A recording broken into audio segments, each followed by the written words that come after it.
No, I don't think so. No? Michigan's weather stinks. It's only nice in the summer. This is Jeff gets in. Your wife and kids sick, are they here? No, they're here. I didn't see them. No, okay, yeah. I saw several people pulling in and coming in, so everyone's just running late today, I guess. Time change and snow. I'm not sure that's any different than the rest of the year. Well, I'm trying to give them a little credit. Plus, we're live now, so I don't want to discourage people too much. I want to encourage you to be here and be early. Yeah. I want to talk to you, right? Yeah, absolutely. At least as Jeff gets in here.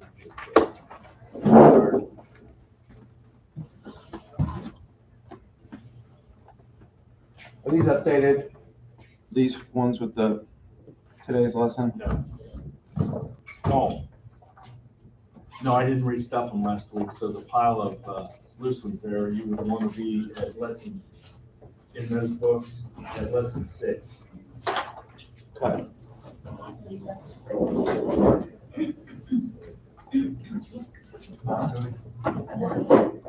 No, well, they just piled them all together, who knows?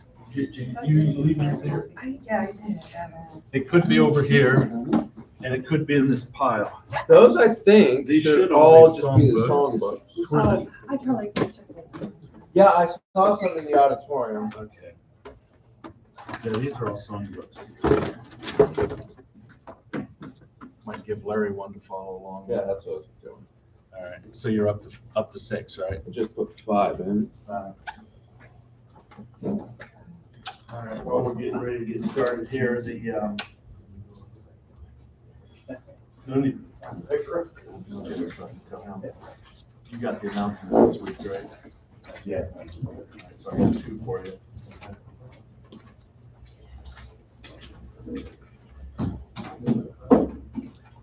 Mike, do you have lesson 6 up there? Got the catch.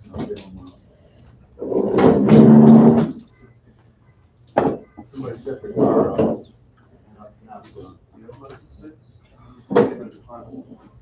It should be there because I passed it out. Well- The extra, is it in the box?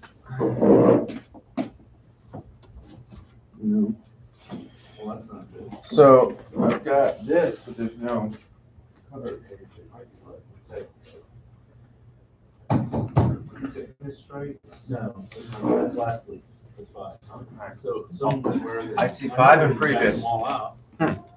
Okay. There's none in any of those? There's gotta be a whole group somewhere.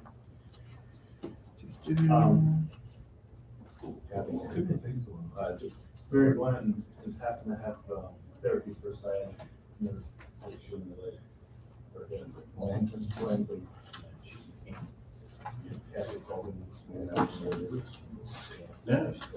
Ah, here we go.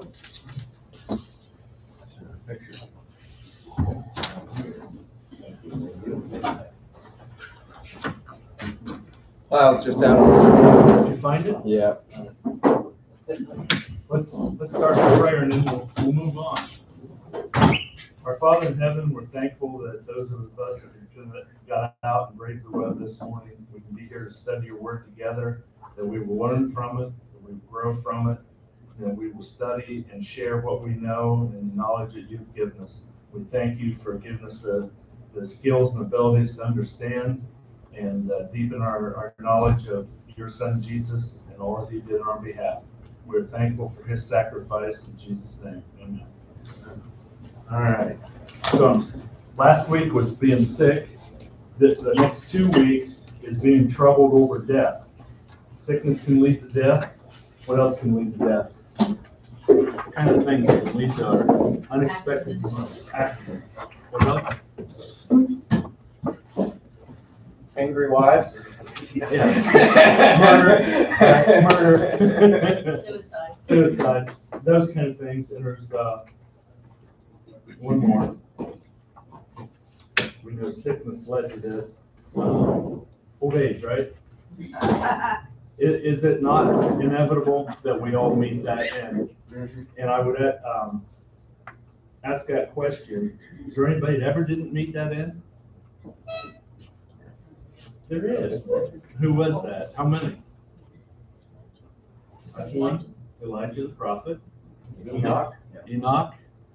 And maybe one more, only from a course reading of the Bible. And it's not a definite, but there's a possibility if you read. That is it. No beginning, no end, no father, no mother. You know, what happened with him? And no ending. And I thought, where's no ending? He didn't have a death. And who knows what that really means. But I want to make a correction from last week. I did more study and I learned something. Don't ever question the memory of Nancy Ann. She's like a librarian in what she remembers. You remember I asked you about how many years we have on this earth? I did further research because I thought her answer sounded right because I was getting echoes of readings and passages in the Bible. And you said 70, but then you changed it and said 70. And then you said 70.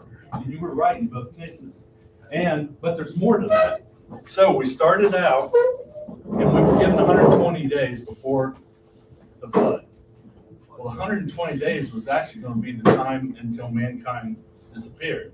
But it could also, I'm going to show you some proof, also be approximately the number of average years we were going to live. And until he made this statement and that was in Genesis 6:3, that 120 years will be the time basically till the flood. But then there was a statement in Psalms 90:10, which is what Nancy quoted. I don't know how you remember that, but I had to dig and find it. You can be 70 years and 80 years. And we've well proven that, are these all writable on this thing? Because I don't want to use one of those. Yeah, those permanent. All right, so 120, it starts out, tapers down, then we're told 70 or 80, but we got people living well beyond that, so what's the deal? Is the Bible wrong? No. So what's going on? Well, I think in the Psalm, I'd have to. Go ahead, Doug. What was it called, an average? An average, and what were you going to say? Well, I'm trying to remember the Psalm. It talks about, by reason of strength, you live this long. And so, I guess it's kind of implied there. Some people, have more, quote unquote, strength in that area. Some people are going to live longer. Some people are going to live less. And that's it. And that's kind of what Nancy referred to last week. If you got more strength, you live longer. That's not a set number of years. It's an approximation. It's so accurate that it's actually a little bit scary when you start looking at the ages of, what has happened. We've got people today that are on record have lived 123 and a half years. Well, they're right at that 120, from the past. So that number might be correct. And we've got an average for the world as of last year was 73.3. So how much closer to the 75 to 80 could that be? And within that, after the flood, so 8 people passed through the flood, and we know that we could live an entire 10 centuries before that. It was possible. And had we not messed up and sent that into the world, who knows what the limits were. So we know somebody lived in the 900s, and there was a lot of examples between 600s and 800s. And I think a lot of times it probably was accidents and other things that happened that it killed those men, and they no longer had access to the tree of life because that had been cut off with cherub with flaming swords. So we diminished. And then we squeezed through the time of the flood, and we started living less time. So after the flood, we had Noah, and who was before and in the flood, and he made it 950. So we're not to God's number yet when he said 120. So we say, well, that probably did mean time to the flood. But then we go to Abraham, and we go 175. Then we go to Isaac, and he made it about the same, 180. I'm a terrible writer, so you have to bear with me. Then we made it to Jacob, and that was 147. Then we made it to Moses, and that was 120, getting close to that magic number. Then we went to Joshua, and that was 110.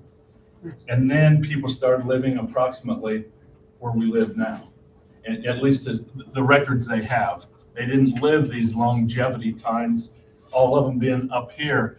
They started getting in God's domain. And then I think, because and it's just me thinking, it's not what the Bible tells us, but because of sin and the things we choose to do, we've shortened our own lives.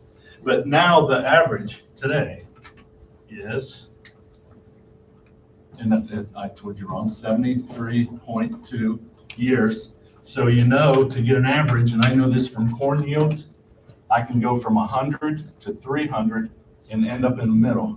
So in this case, we've got people living from childhood to 110, and here's our middle. So Nancy, I just wanted to prove that Nancy, don't question her if she says something. Her memory's better than mine by a factor of 10. I wish it were as good as you're saying. It's pretty good. I've heard you quote passages before, and I thought, that's right, I've heard that before. And she memorized it, and I didn't. So thank you. You're welcome. It caused me a whole nother level of study. That's really interesting. God was right on our average years today, and he was right on the average years after the flood. It's just, he's always right. Comments on that? Anybody find anything different on that? You know, make me feel any better at 75. There you, you're there, Bob. Been nice knowing you. All right. So then we'll move into the factor of these things of how do we deal with the trouble in our life with a big focus in our life of being losing loved ones. And so that's why he devoted 2 chapters here to that. And so this week and next, that's where we'll be. We're told, and we've read this already in Hebrews, we read it last week, we're once to die, and there's judgment. That's the guaranteed ending of our lives. Is because of Jesus' sacrifice, we will we'll get our comeuppance, be it good or bad, because of the way we chose to live. So if that's true, then how should we choose to live? If you've studied this book ahead, or this lesson ahead, what's it telling us, and what do we know from our studies? How should we choose to live? Live in a way that prepares us for death, for meeting God in judgment. But there are people that live to grab the gusto because they think tomorrow could be my last, so I'll live. Do we have examples of that in the Bible? I'll live for the fun today. You think of any situations where that was true and God kind of corrected that person? Well, there's that parable Jesus told of the guy who said, I'm going to build bigger barns and, I'm just going to keep increasing my material things. And God comes to him and says, well, this very night your soul will be demanded of you. I'm not even sure it's a parable. I Well, think that was that's true. true then, and is it true today? I mean, you know people that are like that are building for the long-term future and building all this wealth, and that's all they can think about, but they neglect what? Their soul. Their soul and salvation. What this message is in here, and I think it's a very good one, is live each day like that's the one you got to prepare for. And live your life like that's the time you have to prepare for it. We know that all living things die, and if somebody would read Ecclesiastes 3:19 to 21.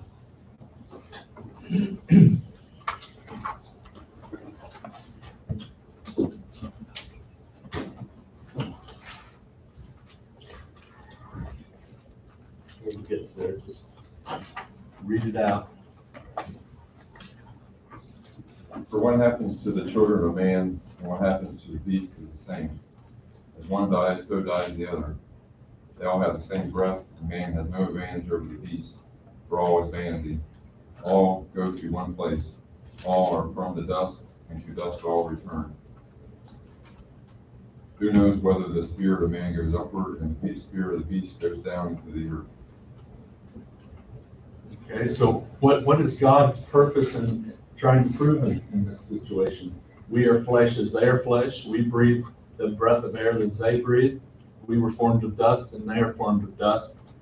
But then your last passage, how did that read again? About the spirit? Yeah. Who knows whether the spirit of man goes upward and the spirit of the beast goes down into the earth? And I think he's saying he who knows, not who knows. It's not like a question, it's more of he who knows that one goes up and one goes back to the dust. So what's God's trying to prove in this situation? Man has a soul.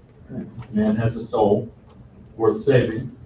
And how about us and flesh, and animal and flesh? What's he trying to prove there? Well, we all die. Yeah, I mean, And flesh is flesh, it has no Yeah. value, right? To God, flesh is not the value, the soul is the value. And that's what we're trying to prepare on earth, is not our flesh to be presentable and ready to go to God. We're trying to present our internal, our soul. Comments? so are you saying all dogs don't go to heaven? I'm not gonna tread on that For my part, I hope that God makes me a dog when I'm up there, but no, I don't think the soul of my Yeah. existing dogs is going to be. Yeah, I'm one of those people, I could be surrounded with them through eternity and I'll be perfectly happy, but if they're not there, I'm sure he's prepared something else for us. Absolutely. But no, I'm probably not gonna tread on that. There's a cycle of life, and that proves the cycle of life. And we have had readings, let's read Ecclesiastes. Well, you just read that one. Let's read Genesis 3:19.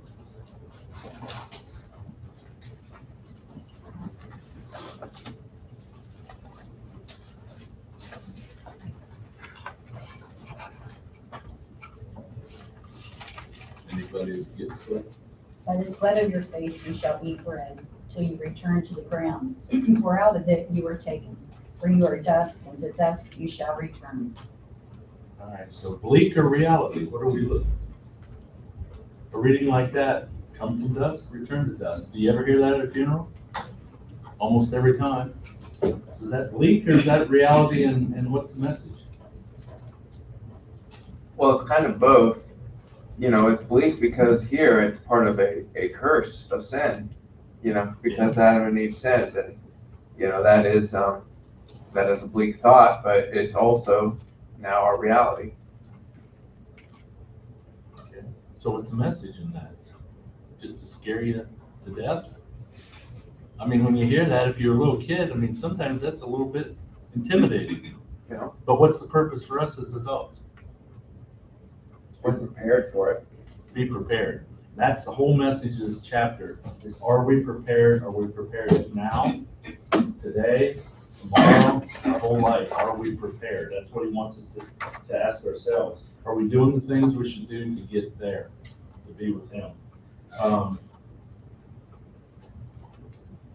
Ecclesiastes 9:5-6, if somebody would read that. For the living know that they will die, but the dead know nothing, and they have no more reward, for the memory of them is forgotten. Okay, the purpose of that passage. We live, we die, and we're forgotten. We get to continue to participate. That's it, that's the whole message. We don't get to continue participating regardless of what happens. And there's one good thing in that I found out when one of my farmer friends died young. He never had to file another tax statement, including the year of his death. There is advantages to that. Is his children did not have to deal with the IRS just because he had a great value. They didn't know what they were going to do, and the lawyer says, "No sweat, he's done. You don't have to file for him, and he doesn't have to come back and file for himself, obviously." So Steve's point is well taken. We don't participate backward into this life, and all those things are forgotten. Any comments on that? Everybody in here's lost somebody, loved ones. It's been family, it's been recent, it's been friends, could be recent, it's been co-workers. It's hard. And why do we tend to deal with that better? We as Christians, why do we tend to deal with that better? And we know what Steve just said, we can't do anything about their past, right? And we have that hope. especially if they live correctly, that they can have a place, that we have that hope for ourselves. And can we worry about everybody besides ourselves? Is there any purpose or value in doing that? We Pray for do, them. huh? Yeah, Pray for them. I'm gonna say we should be concerned with their soul and Yeah. try everything we can to make sure they have that hope as well. But to worry about it, that goes back to one of our previous lessons. It's not gonna really do any good. It doesn't change anything, but the prayer does do Yeah. good, doesn't it? Yeah. I mean, a person in here doesn't worry about their children, their spouses, their whole family. Then you extend that to your family of God, and you extend that to your coworkers. You worry about them. You can't help it. It's human nature. But does it do any good? In a lot of cases, it does not. Might do a little bit of good for your kids, because somebody's got to look out for them. They can't raise themselves, right, Ben? Yeah. Can you imagine what they'd be like if you didn't raise them? These wild Indians we see sometimes. Well, it might not be too far off now. That's only because you torture them. No. That's what Katie tells us when you weren't here. Being recorded. Yeah. No, what do we keep it? Yeah. Well, that's a good point, Paul. What do I say? Yeah, we all. I wanted, with that, so I was in Florida with our baseball and softball teams, and one of the things I had to do was the radar gun. What can I do? Here I am. So I'm sitting behind home plate with the radar gun, and this parent comes over and he starts talking, and we're talking, and he says something negative, and I'm not a biter. Oh yeah, I understand. And about that time, about 10 seconds later, I had 3 texts from 3 different people. Just so you know, the camera and mic is directly above you, and we can hear everything that you two are saying. I'm glad I didn't jump on that bandwagon. No kidding. Yeah, yeah. You never know who's watching today, right? Yes, sir. Good points. When we do have to attend funerals and families are involved in funerals, it brings out the good in people. And the Bible even tells us, there's a place in there, I may have failed to mark that down, that we will learn more from a funeral than we will learn from a party. Mhm. What's that mean? It just sounds odd. That we will gain and grow more from a funeral than we will from a celebration. It can be sobering. We can bring, Brings it down, reality. Our level, we see that yes, death is real. Separation is I think real. you'll find more sharing of your life with those that you haven't seen for periods of time, and that you wouldn't have that at a party necessarily. and don't we become more comforting when we encounter those who have lost loved ones, and we try to say things which sometimes we're not good at, but we try to comfort and we try to be there for people that have lost. There's good comes out of that. There's growth in us. As you said, I think that's the best statement. There isn't much in a celebration that's gained. At the end, is there? You go home, yeah, what happened today? But yeah, it was fun. We ate some cake. Ben likes to eat, and he thinks mostly about the eating at that point. But really, after beyond the eating, what is there? Yeah. Now, the fellowships, I think, is somewhat different than what we're looking at there. That's a coming together of one mind and one idea. But yeah, we can gain. Cause you to be more introspective. Yes. Yeah. Even about yourself, right? Yeah. Yeah. You as well as other people you know. Which goes back to your original statement. You can do something about it still if you're more introspective now. But once it's over, you can't do anything. Now, I put that funerals can be bad, and I shouldn't say funerals. Death can be bad for families. Why do I say that? This is just my experience with farm families. Well, unfortunately, sometimes there's inheritance and money and issues that come up with that. That's exactly right. And I'm going to tell you, in farm families, 80% of the time, it ends miserably. Mhm. You disagree with that, Doug?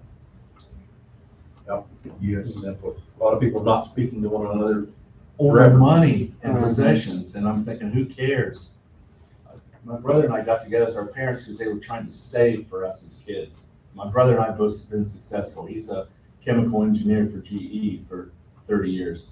Doesn't need anything. I don't need anything. So we told him, if you can manage to spend every penny you own down on the day you die, go to it. Then our families have nothing to think about after that. Now, nobody's able to do that because you gotta have something to live on. But I don't want to be in that situation. I want, even if I don't want anything, I don't want somebody mad at me because they want it all. And farm families, they just tear each other apart. It's just, and maybe it's not just farm families. Yeah, Maybe it's all not. know somebody else. Yeah. Hmm? It's not. Well, and one of the saddest things is very often you think about the person who passed away, and if they were alive, it's very often the last thing they would want, are people bickering over money and possessions. It and things is, like yeah. that. And we go against their will by doing that. Yeah. Yeah, that's a good point. Any comments on that? I think beyond money, sometimes it's one person that kind of holds the bonds of the family together. Mhm. That person's gone, will drift apart. And there's a lot of truth in that. Each generation seems a little more loosely connected, don't they?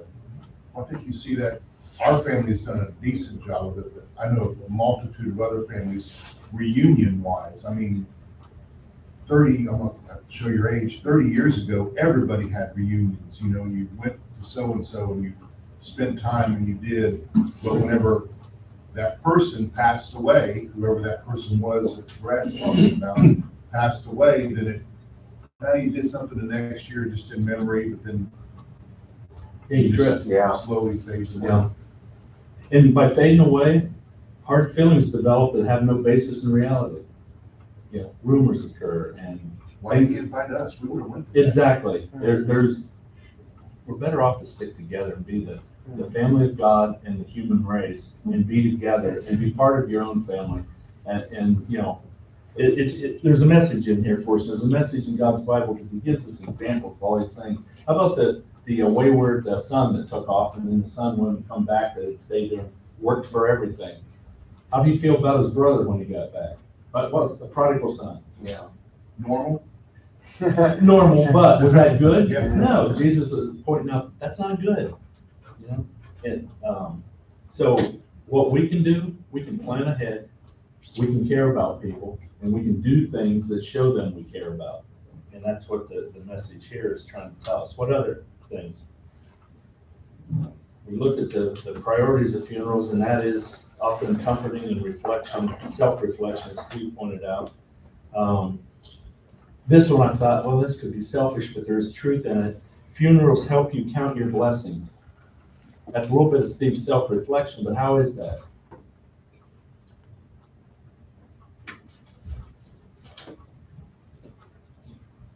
How do you learn about yourself from the funeral? Appreciate your family more. Exactly.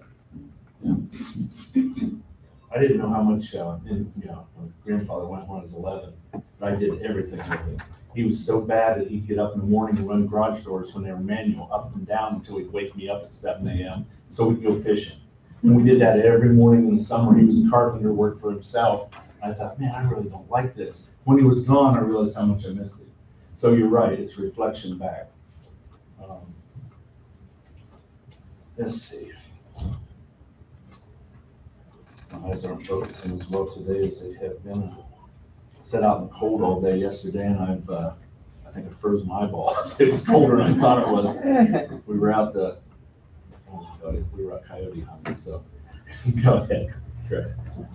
I think you mentioned earlier, funerals kind of make you realize I'm gonna be forgotten. It won't be too long after I die before I'm really forgotten and everybody goes back to normal. COVID, has changed a lot of different things in life. Brad and I were talking about people wanting to work, a couple of days a week now instead of every day perhaps, or the funerals, changed during that whole period where people didn't have funerals or it was just immediate family or. I thought that was a sad time. Yeah. Very sad. But it's continuing on, I think. People are just having graveside services with just the family now. It seems like it's changed a lot of different things. Family reunions stopped happening during COVID, maybe whenever it started again. So, like Paul pointed out, 50, 60 years ago, in my experience, family reunions were huge. People came from states away. There were uncles you didn't even know existed. It might be the only time in your life you saw them was at a yearly or bi-yearly reunion. And you cared about your family, and you, this tie and that tie, and I'm tied in with them, and I didn't realize I was related to them. That's all, it's all drifting away, and you're right, COVID's made it worse. I'm not sure any of that has been good for society or for our culture. Yeah, I'm right with you, especially on the funeral deal. I think that's an important time of comfort for a family. You know, It allows us to drift apart. Go ahead, Ben. I was just thinking, you know, the scripture we've been referencing, it's better to go to the house of mourning than the house of feasting. Yeah. You know, the feasting, it provides that temporary enjoyment, right? It's a temporal thing. Mhm. But the death leads to eternity. And so it's kind of, you know, on one hand, you could say, well, it's nice to have this feast and this celebration, which it is, it can be enjoyable, but the funeral can really make you think about eternity. And, you know, I think very few people ever come to the Lord through a feast or a celebration. I'm not saying it never happens, but I think a lot more people come to the Lord through a time of mourning, and they realize maybe I need to get right with God, or I need to get back to God, I need to recommit myself, or whatever. Who prays more for their salvation of soul than a person that's staring at the end? And it doesn't have to be the end through sickness, or it can, there's a lot of ways it can end. And they say, how is it? There was a comment in the World Wars that a guy in a foxhole, they were all religious because they knew the next thing that was lobbed over into the hole they're living in could be their non-living, they're dead. And that they all, It's impossible. Yes. yeah, you're military, so what was it? No atheists. No atheists in the foxhole. I've heard that, and I thought that actually makes a lot of sense. So the question then becomes, how do we deal with it? It's easy for me to deal with the death of Christians because I know they have something great to look forward to, and you can have a bit of envy. They've got something, no pain, they're in their prime, whatever that is, and it's a great existence that God prepared a great place for us. How do we deal with the ones that aren't prepared and we know they weren't prepared? How do we deal with that? Everybody's got some in their family. His funerals are kind of gut-wrenching. Yes. And I've had to do 3 of those. It's very difficult, you know, Mhm. to do that for family. You know, hey, would you do the funeral for so-and-so? I know he wasn't a Christian, but, and to try to console while still getting a message across, at least for me, is very difficult. So what do you focus on? Well, just focus on what they left behind, the family that they still have. For me, that's what I did, you know, the family that they still have.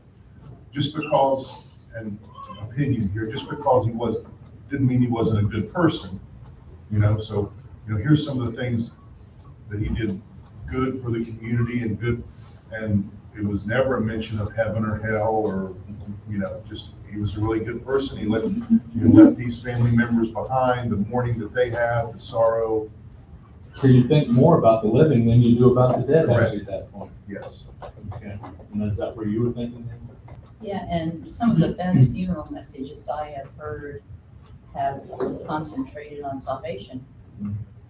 For those living? Yeah. To get them Because- to think about where they are headed in eternity.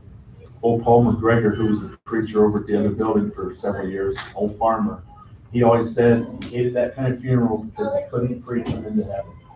There's nothing he could say or do to get them there. Their life was their life. But he could preach to those of his family that were sitting in that auditorium, and it might give them a hope of coming forward and becoming saved. Any comments on any of that? Go ahead, Bob. Every one of us has been through a non-Christian funeral one time or another. And how many times have you heard the denominational preacher try to preach him in that? Yes, yeah, that happens a lot. Any other comments on that? Let's read Romans 12:15 if one of you would.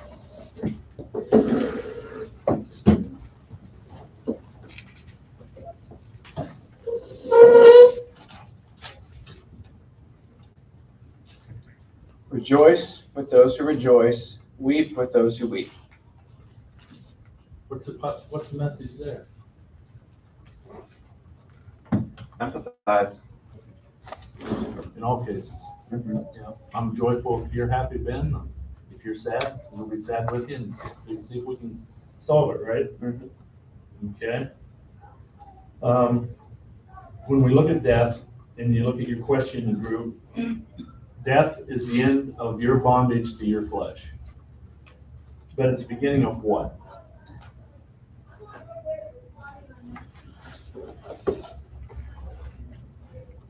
You being in the presence of the Lord. Yes. It's the beginning of your soul's freedom and your chance to be with Him. Ecclesiastes 12, 1-8. Somebody would read that. We're going to be able to finish up here pretty much on time.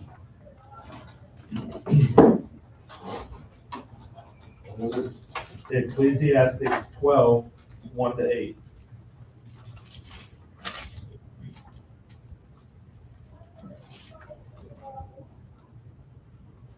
Remember now your Creator in the days of your youth, before the difficult days come and the years draw near, when you say, I have no pleasure in them. While the sun and the light, the moon and the stars are not darkened, and the clouds do not return after the rain. In the days when the keepers of the house tremble, and the strong men bow down, when the grinders cease because they are few, and those that look through the windows grow dim, when the doors are shut in the streets, and the sound of grinding is low, when one rises up at the sound of a bird, and all daughters of music are brought low. Also they are afraid of height and of terror in the way, when the almond tree blossoms, the grasshopper is a burden, and desire fails. For man goes to his eternal home, and the mourner goes about the streets. Remember your Creator before the silver cord is loosed, or the golden bowl is broken, or the pitcher shattered at the fountain, or the wheel broken at the well. And the dust will return to the earth as it was, and the spirit will return to God who gave it. Vanity of vanities, says the preacher. All is vanity. All right, there is a great message in there. Can be boiled down to 2 words. What might that be? It's talking about the ending. This is going to come, and there's no way to avoid it, and all these things can happen to you. The pitcher can be broken, falling down with a stroke. There's all kinds of things that can happen. What's the message? It's a great message, I think. It bears rereading in your life as you are preparing. Remember God throughout it all. Yes. My 2 words were be prepared. Every day, be prepared, because you don't know what the next breath brings. We look at the silver cord, the golden bowl's broken. It's all referring to an ending. Of my favorite, my favorite thing. That ends that. And it's really, this is taking inanimate objects and making them an equivalent to your animate self. And so the lesson is, that's going to happen. It doesn't matter how you think you can avoid it. Nobody has lived eternally in his flesh. Not even Jesus. And why do I say that? Cain, he lived his flesh. He's still alive today.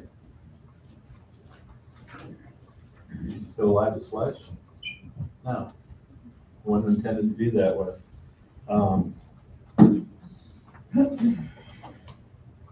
We answered that. And 4. We answered 5 already.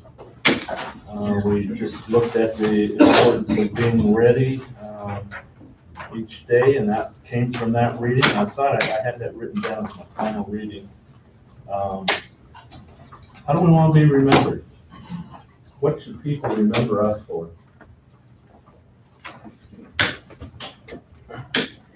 Go ahead, sure. I mean, probably that I love God and I love my family. Wouldn't that be your most proud moment? If you could hear what people were saying about you and you knew that they were saying, he really lived a good life.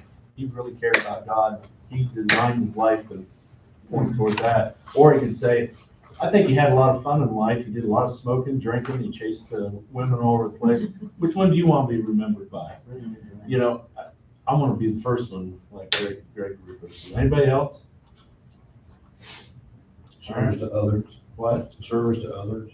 That's really important. It's, he did good for other people. Didn't think just about himself. Anybody else? True follower, not just a fan.